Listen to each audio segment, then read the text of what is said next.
Texas Senator Ted Cruz on the rise. Senator, congratulations to you. Thank you, Sean. How much of this do you think is related to what I think will be taught in journalism school? The moment you had really taking down those very abusively biased moderators in that last debate. I thought that was a huge moment for you. Well, thank you, Sean. I got to say the momentum coming out of that debate has been astonishing. You know, the first debate in the 100 hours that followed that debate, we raised $1 million. The second debate, we raised $1 million in 48 hours. The third debate, we ended up raising $1.1 million, not in 100 hours, not in 48 hours, but in 22 hours as people all over the country went to tedcruz.org. I mean, it really has been breathtaking. Yeah. And I'll tell you, one of the things that also encouraged me is that after I called out the media, we really saw the Republican candidates on that stage unite and come together and stand in unison. It was really encouraging to see us stand against the left-wing bias of the media and make clear that every one of the candidates running has a stronger, a more positive, a more optimistic message than any of the Democrats and any of the lies the mainstream media is trying to push. You know, Senator, one thing you have done throughout this entire campaign, you refused to get into it with the other candidates, and you made that very clear the other night. Is that just how you feel, or is that a campaign strategy? Well, I'm a big believer in Reagan's 11th commandment, thou shalt not speak ill of other Republicans. So when you have debates where they're trying to get you into a food fight and insulting each other and impugning each other's integrity, I ain't going to do it. And if others attack me, I'm not going to respond. Now, I do think policy disagreements are fair game. I think it's perfectly fair for a moderator to say, Ted, your tax plan is a simple flat tax, 10% across the board. Another candidate's tax plan has a top rate of 35%. What's the difference between those two, and why is your tax plan better? I mean, that's the sort of substantive question debates should be about, but they shouldn't just be food fights and insults, which is what sometimes these debates turn into. Yeah, I totally agree with you. And you know what? And I thought the winner were all the candidates on the stage, but you got it started. You know, I was talking with Glenn Beck the other day, and he said he did an interview with you, and I hadn't thought about it. And there are people that have photographic memories. He actually used the term audiographic memory.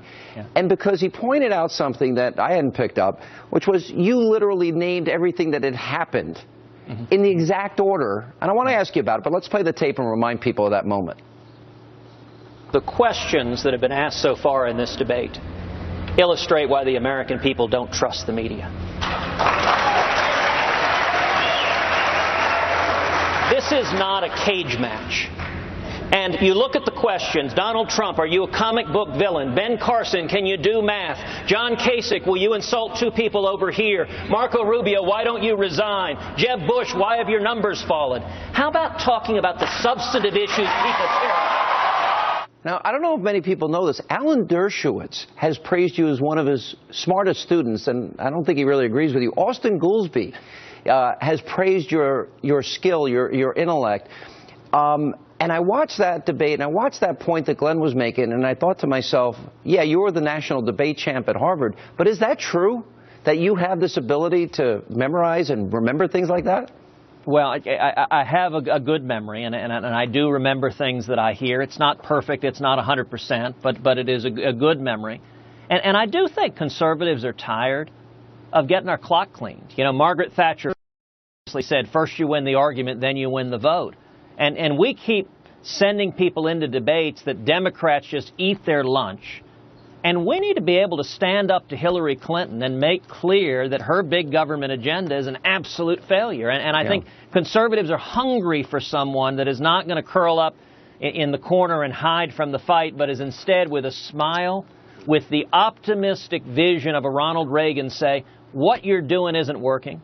Here's what you said, and it isn't happening. And here's instead the principles that built America. And I think if we, you know, conservatives win when we effectively articulate what it is we believe. Liberals win when they effectively obfuscate and hide what they believe, because truth matters. Our principles work, and their principles don't. And if we can explain that, that's how we win the election.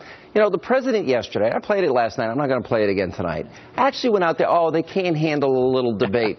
By the way, if that's true, Mr. President, you're so brave, you're such the great negotiator with Iran and with Vladimir Putin, I'll give the president an hour every night for 5 nights if he wants. Sure. And I don't see him coming on this program.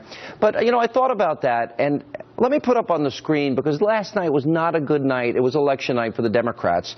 Since Obama's been president, the Democrats have lost over 900 legislative seats around the country.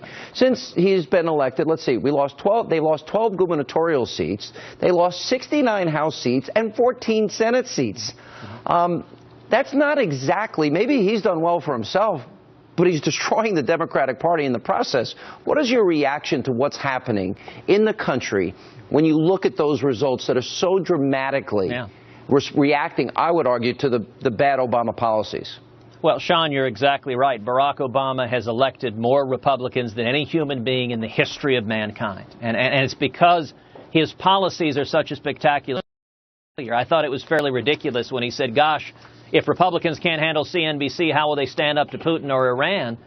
You know, Obama's negotiation, he is the worst negotiator perhaps in the history of American presidents, because what he does with Putin and Iran is he just surrenders and gives them everything.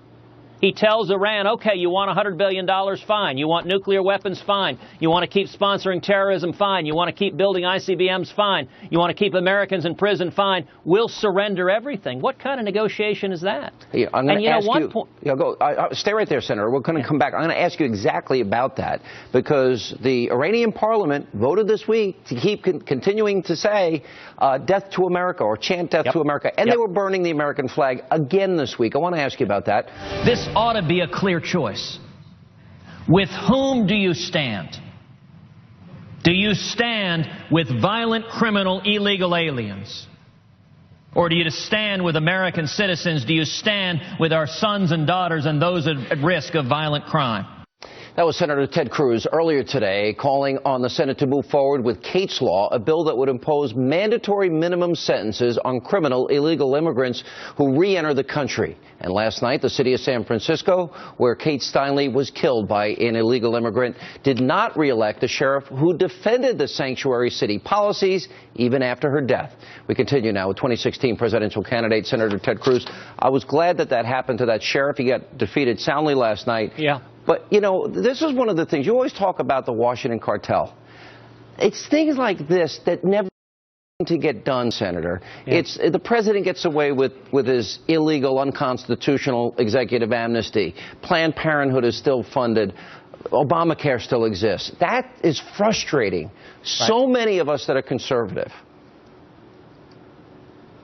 You're exactly right. You know, I'm leading the fight to pass Kate's Law, and there are really two things at play. Number one, the Democrats have gotten so extreme, so rabid, so partisan that they block even common sense legislation. So when I tried to bring Kate's Law forward on the Senate floor, Harry Reid stood up and objected. And you know what he said is he said, well, this is impugning immigrants. And I'll tell you, Sean, I responded. I said, you know what? As the son of an immigrant who came legally from Cuba 58 years ago, that is offensive. Because Kate's Law says aggravated felons. It says murderers and rapists and people who have committed kidnapping and assault. If they illegally re-enter, they have a 5-year mandatory minimum prison sentence. I said, listen, the legal immigrants who follow the rules, they're not murderers and rapists. And why are you, Harry Reid and the Democrats, insulting every immigrant by calling them violent criminals? Why don't we come together against violent criminals instead? And these sanctuary cities, even if people are in jail, illegal immigrants, they just release them. They don't even hand them over to the federal government to be deported. All right, I want to go back to the Iranian issue, because I think this is very, very important. I'm going to talk over this tape. And what I'm showing our audience is, once again, the American flag being burned. And we'll put up the audio a little bit, reportedly chanting death to America, the Israeli flag being burned. And the parliament in Iran just this week said they're not going to stop chanting death to America. And yet we're giving them $150 billion. We're giving them ICBM capability. We're giving them, 24 days notice. We're giving them a missile defense with Putin, conventional arms. What is wrong with us? How can you stop that if you become president? Look, it is lunacy. Today is the 36th anniversary of Iran seizing the American hostages. What's they call Death to America Day. And every year for 36 years, they've celebrated, like you're showing on screen, burning American flags, burning Israeli flags, chanting death to America. You know, today in the Senate, Sean, I chaired a hearing of victims of Islamic terrorism, victims of Iranian terrorism and Palestinian terrorism. They shared their stories and the fact that the Obama administration is intervening in litigation against American citizens and in support of Iranian terrorism. It is heartbreaking. It's wrong. You asked how that will change. If I'm elected president, on the very first day I'm in office, we will rip to shreds this catastrophic Iranian nuclear deal. Thank God. And I'll tell you, one of the sharpest differences, I think... This is dangerous, Senator. This is so dangerous, yes. So scary. But I didn't mean to interrupt you. I'm sorry. Now, look, it is the single biggest national security threat facing America. Yep. It is an existential threat to Israel, as Prime Minister Netanyahu puts it. And one of the biggest differences, I believe, between me and the other fine men and women running for president as Republicans is I think I am the one candidate who, as president, if and when I stand up and say to the Ayatollah Khamenei, under no circumstances will Iran be allowed to acquire nuclear weapons, a theocratic zealot who chants death to America, this will not happen. I think I'm the one candidate and the one president that the Ayatollah Khamenei will understand I'm not bluffing. Well, it was interesting, if you go back in history, the day Ronald Reagan became president, those 444 days ended. We have just about a minute left, Senator. You released your tax plan on the day of the last debate. I want to put up on the screen. You would abolish the IRS, 10% flat tax rate on personal income, eliminate all corporate taxes, 16% business flat tax, universal savings accounts, by the way, and the death tax, which is double and triple tax.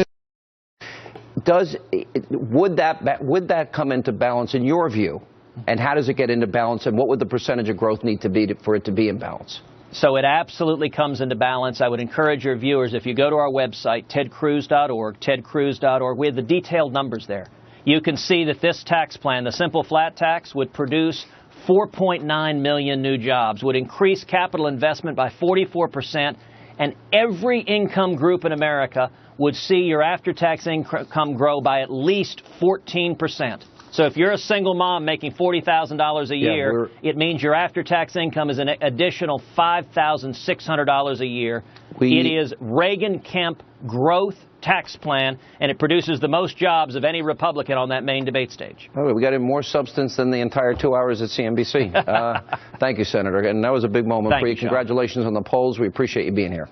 Great to be with you.